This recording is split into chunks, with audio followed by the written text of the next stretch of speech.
So I'm Kurt Perschke, and this is the RedBall Project in Lausanne.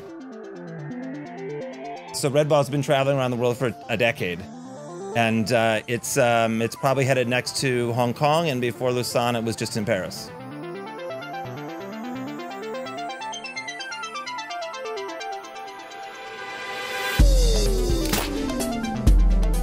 I'm a sculptor, and I work in public space, and my background is has always actually been in sculpture, and I've worked in all sorts of mediums, but I'm really interested in the idea of working in public space and working with the city itself. And so for me, I'm thinking about the idea of how to use the city as an environment for play, how to use the city as a canvas, really, and that's what RedBall's about. Really what the project is not a ball. The project is the event that happens around it. It's the performance, it's the conversations, it's the social media, it's somebody, you know, in some other city in the world who hasn't seen it, seeing it on their phone. It's all of that, you know, so the project isn't like an object, the project is an experience, and the ball is the facilitation of that. The ball is like the magnet at the center that brings it together.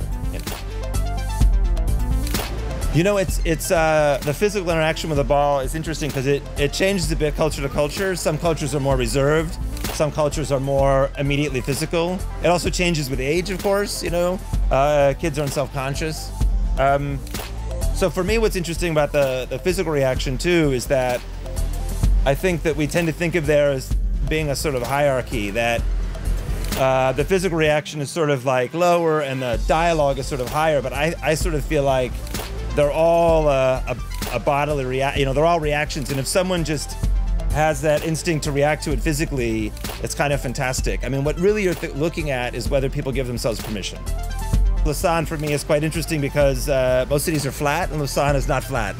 And so there's a lot of sites where you can be on both above and below the piece, which is unique to Lausanne. And so I thought today it would really be important to have a site that was both downtown and also plays with this idea so you can walk under it.